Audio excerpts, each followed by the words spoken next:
Welcome back to another Awareness to Action Enneagram podcast. My name is Creek, and I'm with my sagacious co-hosts, María, Sikora, and María, José, Munita. This word brought to you by our dear friend, Joel Rothheiser.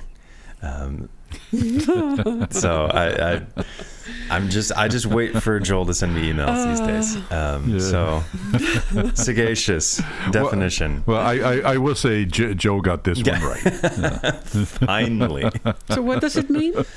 Having keen mental discernment and good judgment, wise or shrewd. Yes. Yeah.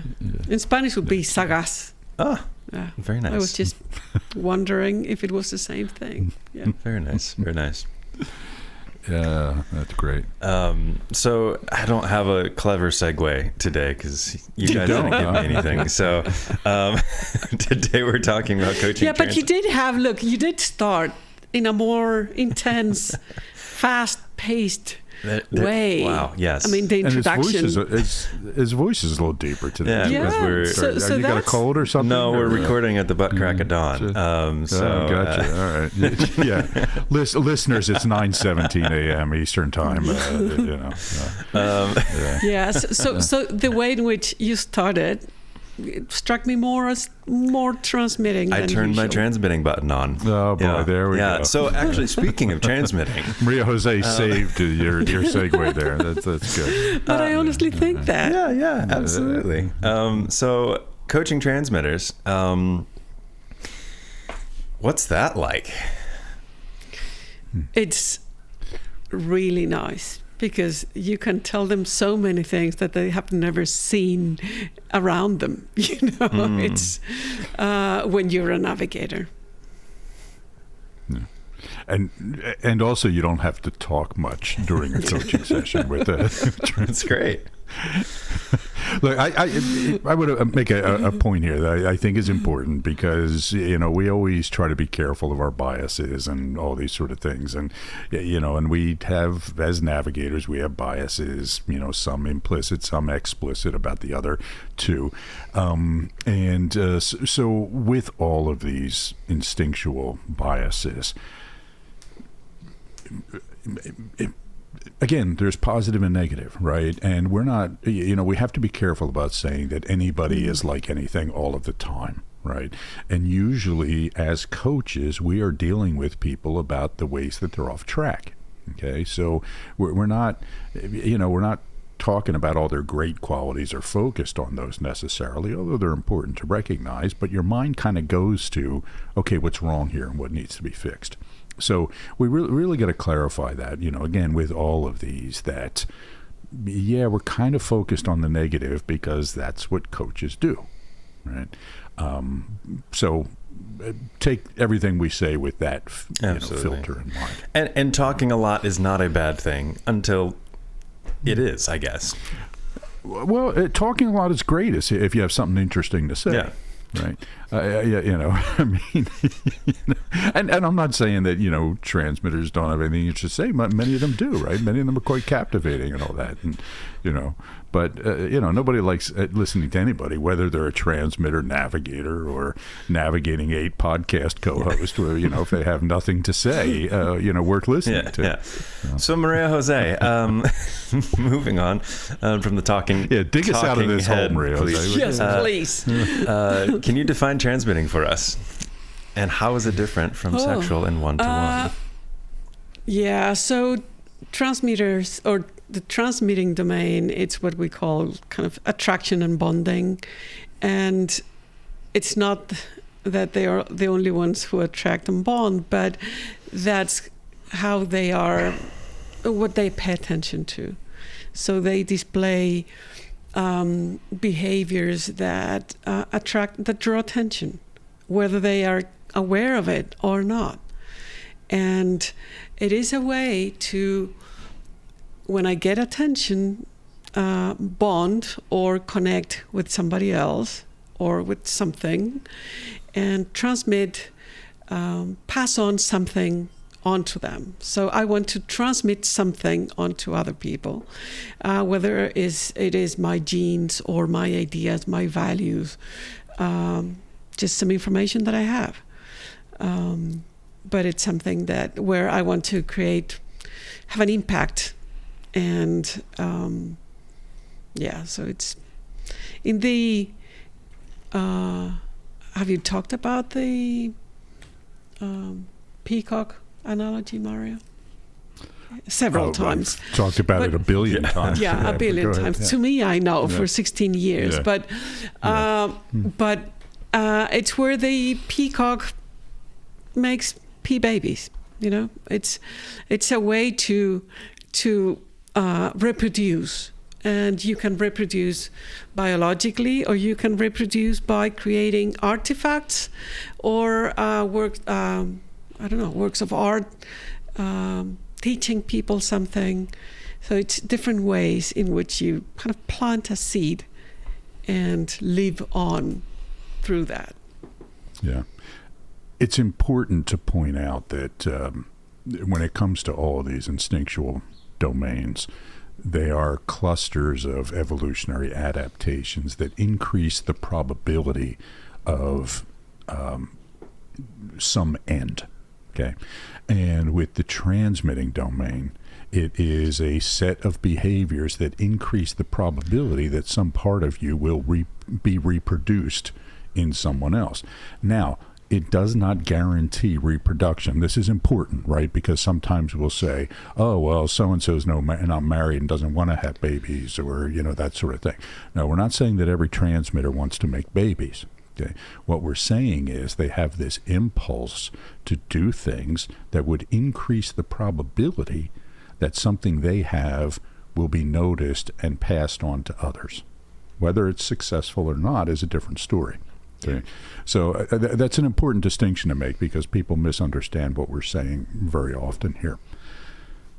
I think you also asked how it differs from sexual or one-to-one, which is the common way of thinking about this. And, as with the other two domains, early on I noticed that there were correlated behaviors and attitudes that were not explained in the literature or by the terms. Okay, preserving is more than just self-preservation. Navigating is more than just being social, and transmitting is more than just sexual. Okay, sex is a very it's a very specific word with a very specific definition, right? And sex often has nothing to do with what's happening in this domain. It's also, unless you're a Freudian, stuff, but well, and this is one of the limitations of the traditional Enneagram language, is that it is neo-Freudian. Mm-hmm. And therefore limited in what it's referring to. Now, some people try to get beyond that by talking about one-to-one, and that's what causes a lot of preservers to be mistyped as transmitters or one-to-one subtypes. But it's also the one-to-one thing is only half the story, right? We talk about broadcasting and narrowcasting. So the broadcasting is sending the message out to everybody. The narrowcasting is saying, this one's paying attention to me. I'm going to focus in on that one. So by calling it one-to-one, you're increasing the misunderstanding that preservers will mistype themselves, and you're missing half the picture, which is all this broadcasting and display and peacock spreading its feathers sort of activity. Does your word ever lead to mistyping? Everything leads to mistyping, right? Popper said that it's impossible to speak as to not be misunderstood. So why speak at all? And so, well, and that's the end of the podcast. I think that there are different ways in which it can be misunderstood. I think that some people are too invested or tied up with the traditional words. That's one thing. So that's one kind of group or one sort of issue with it. The other one is where culturally it might be seen as a negative thing. So and people see it as, especially with preserving or navigating cultures, transmitting, it's seen as a bad thing.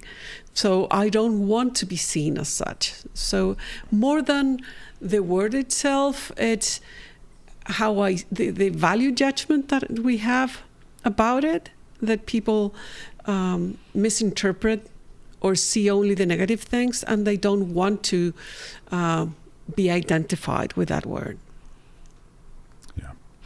It's also an issue around the pattern of expression, right? That can be a challenge. So a lot of times people will, see me doing a talk or a podcast or, a presentation or something, and they assume I'm a transmitter, right? Because I'm transmitting at that time, right? But that's what I'm supposed to be doing there, and that's my role. It's the zone of inner conflict for me, But as soon as I leave the stage, I revert to the real Mario, right? Who's navigating. So we have to be careful about jumping to a conclusion and cherry picking behavior, right? We always talk about the personality style and these biases and the application of the strategy being trend lines over time. We do everything some of the time, but the bulk of the trend line is what we're looking at. So if we get caught, focusing on something that's not part of the, the main trend line, it's easy to say, oh, well, look at them transmitting, up there in front of the audience. Well, I must be a transmitter. Mm-hmm. Mm-hmm. No. So, speaking of pattern of expression, what is the pattern of expression for transmitting? That's a really good question, Creek. Yeah, Creek, I'm going to encourage you to design a Claude AI course for yourself on transitions, because they're getting a little clunky, my friend.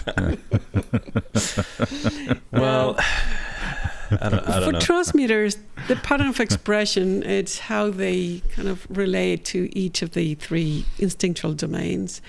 And for transmitters, transmitting, it's their zone of enthusiasm. So that's what they do more naturally, that what they pay attention to. They don't have to think about it. Doesn't mean they're skillful at it, but they just do or display transmitting behaviors naturally without thinking. Now, the zone of inner conflict is it's preserving. So it doesn't mean that they become a preserver, but they do preserving things mainly in the light of kind of satisfying also transmitting needs. So if I want to transmit, I need resources, I need to rest, I need a home, a nest where I can also transmit certain things. That sends a signal. So they are concerned with preserving stuff. And sometimes they are anxious about it. They get anxious and they don't know if they're doing enough, or if they should be doing more, or they get tired of it and they want to go back to not worrying about it, but then they do it. So they might talk a lot about it. Usually transmitters talk a lot about preserving things, so much so that sometimes they see themselves as preservers. Or you could see them as preservers because of how much they talk. Yeah. I could just say, or they talk about their deficiency in that area. Yeah. Constantly. Right.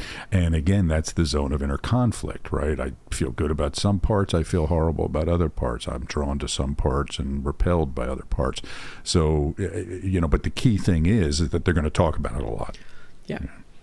And then the zone of indifference is navigating. And here they're just uninterested and many times blind to many of the navigating or social aspects of their environment and their lives. It's like they believe that it's not necessary and many times wrong to worry about the politics at work or to gossip or things like that. They have like a negative relationship with it, which has consequences along in their lives. Yeah. And Maria Jose made a subtle distinction there between social things and navigating things that I want to kind of highlight, because we get a lot of people with a transmitting bias who see themselves, outside of our system will say, oh, I'm sexual first and social second. And it's because they do interact with people and they get energized by being out transmitting to people. But that's not navigating. Okay, so we got to be real clear that when we're talking about navigating, we're not talking about being social. We're talking about reading cues and observing people and tracking the politics of the group and the gossip and the nuances and all these things. And, almost all the time, transmitters will express disdain for that stuff. Right? Oh, I don't care about who's, doing what with who, and why do we have to bother with all these organizational politics? Why can't we just get the work done, sort of thing. And we see lots of, I know you're trying to get in here and I'll let you in a second, but just taking big breaths over here, that's all. But it can also be that the transmitter's role is to interact with people or even analyze organizations, and therefore they think that they're good at it in the non-transactional sort of ways. And that's the key things, right? Transmitters can be really good at observing people and sizing them up really quickly, but that's where their attention stops. I think I got this figured out, boom, I'm going to start transmitting. That's what I was going to push back on, because I do know a lot of transmitters that feel like they understand the dynamics of the room, the dynamics of what's going on, and they because often their brains are, a lot of transmitters, their brains work a lot faster, it seems, at least. Well, but see, I'm going to push back on that a little bit, because I hear that from people all the time. But it's like the person who interrupts you because they think they know what you're going to say, right? And really, I mean, I hear that from transmitters. Or interrupts to push back, or something like that. Yeah. But no. But it's a joke. Keep going. I know. But no, it really is this. Okay, I've got this. Mm-hmm. Boom, I'm going to go on, and they may have and they may not. And then once they think they have it, they can stop paying attention. So, and it's, again, we all have an accuracy bias, right? Or, when we get it right, a fair amount of the time or some of the time, we assume that we're getting it right all of the time, unless somebody pushes back on us and says, no, that's not what I was going to say. Will you let me finish? Kind of thing. Okay. Yeah, fair. So, I mean, that's a weakness that is associated with some transmitters. What are some other weaknesses and other strengths? Yeah. Let me reiterate before I respond to that. This is when transmitters are going off track, right? I mean, when transmitters, like everybody else, when they're in a good, healthy place, they can be awesome listeners, right? And, great conversationalists and all that. So I don't want to, again, assume that transmitters never listen. We're talking about when they're in the trap of their habitual patterns. Okay. So, Maria Jose, you want to talk about the good stuff? Sure. They have this ability to present themselves and what they're interested in, and in a way that it's attractive. They can be very engaging and charismatic, and they're good at many times, like in sales, to inspire others around a common cause. They have this natural ability to do that, and I almost envy that ability, mm-hmm. because they very naturally attract attention and might be able to influence others. And they can make other people feel, I don't want to say important, but they can pay attention to other people and make them feel really good about themselves, So they have this ability to do that. And when they use it well, it's really, really great. Yeah. Yeah, it's that kind of, be all you can be thing. One of my favorite transmitters is Tom Cruise. Okay, so and Tom Cruise is an interesting character, right? And there have been certainly some ups and downs, but I think despite all the jumping on Oprah's couch stuff, he seems to have grown as a human being. And one thing that everybody who interacts with him says is that he can get this laser-like focus on people and enthusiasm for whatever it is they're doing. There's one video I've seen of him where there's this kid, interviewing him, and the kid wants to show him his movie journal, and the agent is trying to pull Tom Cruise away, and Cruise is like, no, let me see this. Oh, this is awesome, and just really making this kid feel great. And the actors that work with him all say the same thing. It's like, man, he's, just so into people and helping them grow. That's the healthy expression of this. I mean, there's nobody better at this stuff when they're really good at it. There's something I really like and envy as well. To some extent, it's how they don't have or have less inhibition than I do, at least. It's like, how do they just do that? They don't care about things that I care about a lot, which shouldn't matter that much, So because they're not, and this is the zone of indifference, not so aware of the social environment, of what people might say about me, or what are the social cues, and they don't have that in mind as much. They just go ahead and do what they feel like doing, and I'm exaggerating, of course, but more than I would, and that allows them to make progress that other people don't. Mm-hmm. Yeah. These are the movers and shakers of the world, right? Very often, right? They're the people that get out there and make stuff happen. They're the people that drive social change. We've talked about this before, but a lot of people think that, it's the navigators or the social subtypes that are the reformers. And it's really not, right? I mean, maybe sometimes and maybe preservers sometimes, but transmitters have this real ability to say, no, this is how the world should be. This is how I want it to be. And I'm going to take action to make it happen. And, the inhibition or lack of inhibition can go from anything other than, from what they're wearing, right? They'll wear things that are a bit more colorful and more expressive and, a bit more daring, to just the way they live their lives, right? My third son is a transmitting 9, and he's 19 years old, and he's a easygoing 9-ish kid, but he's also a transmitter. And this year he decided he wanted to go to Japan to go shopping primarily, right? And so he Japan Street. No, Japan the country, yeah. And so he kind of convinced 2 of his friends to go, and they planned this trip, and they went there, and he rented a car, right? And in Japan, it's you're driving on the other side of the road, and the wheels on the other side, and he just, I want to do this, so I'm going to go do it. And that's a real beauty that transmitters often have. Mm-hmm.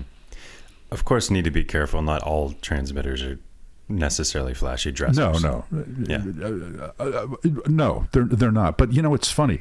There will be something about them that stands out, right? Yeah. There will be some little accent. There will be something that's like, I had a guy one time, this was years ago, and we were talking about this transmitting thing, and I was telling him I thought he was a transmitting 4. And he says, oh, I don't care about, what I look like, and all this sort of stuff. And he was originally from New Jersey, okay? And I said, but he was living in Colorado at the time. I said, dude, you're a 45-year-old man, you got an earring, okay? And this was a long time ago before earrings, were that common. He says, well, that's just a, blah, blah, blah, and he wears it off. And he goes, and I said, you wear cowboy hats all the time. You're not a cowboy. And he goes, yeah, well, I live in Colorado. And I said, well, not everybody here wears, And then I said, you wear Hawaiian shirts? You got a closet full of Hawaiian shirts, He goes, well, that's because I go to Hawaii. And I said, yeah, but you're in Colorado now wearing one, And he, he just couldn't, because he didn't want to see himself as flashy. So, yes, they might wear all black sometimes and, downplay. But trust me, there's going to be something. Right, that kind of might be a scarf, might yeah, be but a piece of it's jewelry. even the all black makes a statement. Yes. You know? So it's things that send a signal, and many times it's because I just like it. It's not because I'm trying to send a signal. Yeah. Yeah. But it does. Yeah. And that's the thing with all these biases, right? It just feels right. Okay. It's just, we do it because it feels right and we like it. You know, navigators don't think, oh, I'm going to go out and navigate today because it's really important for me to understand the group dynamics so I don't get ostracized from the group and blah, blah, blah, blah, blah. No, it just feels right. So we go do it. All right. So in coaching, describe how you use the ATA process with transmitters. As with all the types and the instinctual biases, what we're trying to get people to do is to not be something, you know, that they are. We try to find ways to help them become more of what they are, but in a way that rounds them out in the ways that are necessary, right? That allows new behavior and so forth. So whenever we're working with somebody, we try to identify, okay, what is the behavioral change we're trying to make here? And then how can we frame it in a way that will satisfy the instinctual bias in some way? So we're trying to help transmitters become better transmitters. And by better, we don't just mean more fixated in it, but more skillful at it so they don't have to overdo it. You know, when we're skillful at something, we only do the right amount, right? It's usually when we're not really being skillful that we're overdoing it. Okay, you know, skillful navigators aren't gossiping all the time, right? But the non-skillful ones do tend to say the wrong things and, you know, do the wrong thing with information that they get. So we're trying to help transmitters understand how this behavior we want them to make will make them better at getting their message across in some way. Yeah. So for example, if they talk too much, if they tend to dominate conversations, which sometimes happens, you won't tell them just Stop shut talking. up. Yeah, stop it. You know, it's because it's wrong. But Yeah. if you explain to them, look, if you talk too much, your message will be harder to digest. People will get lost. They will lose attention. So if you are more succinct and you speak, just the right amount, you will be better able to get your message across. So you will be able to transmit even better. You know, so then you get their attention. It's not making them feel bad about themselves or saying that what they're doing is wrong or that wanting to transmit it's not the right thing to do. But it's if you really want to transmit, you need to speak, to talk in a different way so that you're more effective. Yeah, I had this in a coaching session yesterday. It was a client I've been working with for a couple of years now, and she's a transmitting 6, and one of the challenges was over-talking, and it's something we worked on, and then she came to me with a challenge with a subordinate who was also probably sounds like a transmitting 6, and she says, this woman just talks and talks and talks, and the meetings all go too long, and blah, blah, blah, blah. And that was exactly the message I gave. Okay, you can't just tell her to stop talking because it's not going to work. But, you know, your message will be more effective if you put the bottom line up front. Okay, and if you digest it and that sort of thing. Yeah, because most people don't say anything, but they stop listening. Yes. You know, so yes. To me, it's like I was talking to somebody the other day and the person went on and on and on about something, and I got lost. And it was a social gathering, so I said, you know, can you please finish the story? Because I'm lost already. And everybody around looked at me and saying like, me too, you know? but to me, it is more respectful to say that than to just stop listening. You know, but they don't realize it because they don't get the feedback many times. Yeah. A key thing for transmitters is, like all of us, our actions don't bring about the results that we really want. Okay? And transmitters very often do really want people to thrive and to benefit from the engagement they have. And, most of them are not completely self-centered and, kind of like the stereotypes we might draw sometimes. They really do want to help. They really do want to inform. They really do want to inspire, but they overdo it, right? It's the classic strength overdone sort of thing. So, the other thing that we coach people on, it's becoming more politically savvy. They tend to underestimate the need for it. They say that it's not required. And many times they get to a point in their careers where being transmitting, it's enough. But then they realize that there's like a ceiling. They need to understand. They need to understand what's going on, have a more systemic view of things, and nurture relationships that seem pointless, create trust where they don't see a benefit in the short term. And that is something they need to learn. And somehow they know they have to, but they resist it many times. So understanding that will not allow them to continue to grow in their careers, it's something that we typically deal with our clients, and learning how to navigate more effectively, it's a really necessary thing for them to keep growing. I think we've expressed this throughout, where we don't try to get people to be equally skillful in all three of the domains. Okay? We help identify behaviors that are necessary for their well-being and success and focus on that, but nobody should try to be equally skillful in all three of these domains. But transmitters do, in addition to the navigating skills that Maria Jose was talking about, also have to pay attention to execution and follow through. Very often transmitters can fall into, I've got this big idea, right? I've got this vision. I'm going to share this vision with people. Now my work is done and I go off to the next thing, right? And you look around realizing, okay, this thing isn't actually done yet. But in the transmitter's mind, it can be, it's finished because I've transmitted it. Mm-hmm.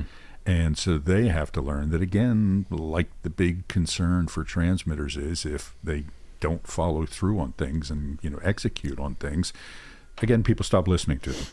Oh, here we go with another big plan. It's like Kramer from Seinfeld. He's always got this brilliant plan, and we're going to do this, we're going to do that, and then, whatever, right? Because, so.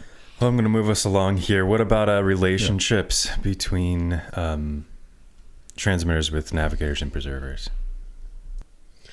Yeah, with preservers, it's easy. Preservers tend to feel overwhelmed by transmitters. It's like they're too intense, it's too much, and they feel like they can only have so much time with them because they get exhausted. So being aware of that, being less, I don't want to say less intense, but aware that they need to just tone down their intensity and the talking, or they will lose the preservers. Yeah.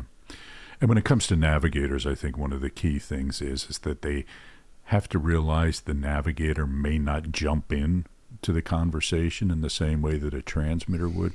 When transmitters are talking to each other, it's like this, back and forth, and they're pushing their way into the conversation and finishing each other's sentences. And so transmitters can see that as the way to communicate, right? I'm going to keep talking until you talk.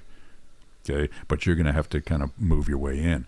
And so transmitters need to understand when they're talking about navigators in particular that they're not going to push their way in, right? They're going to just kind of politely wait their turn or, just not bother to assert themselves into the conversation. So they have to draw them in instead of waiting for them to push their way in.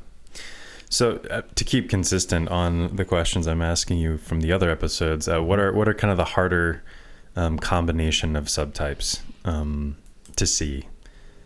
Like would transmitting 5 be a difficult one? Yeah, transmitting 5 can be. It's contradictory because it's, one side is transmitting and the other side is detaching. Now, once you know the subtype, it's really hard to miss, right? But that is one because it's not logical almost, right?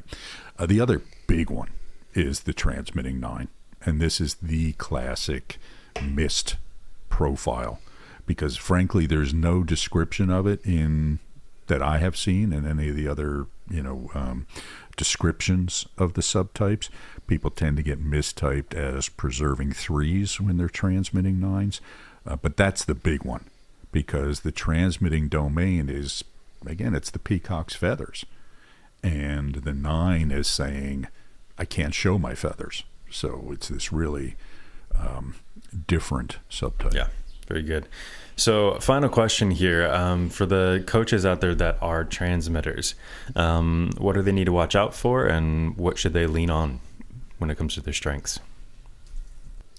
I think that, as with all the profiles, if you are aware of your strengths and get aligned with clients who need what you provide, it's really good. I mean, they can teach you how to become a better transmitter.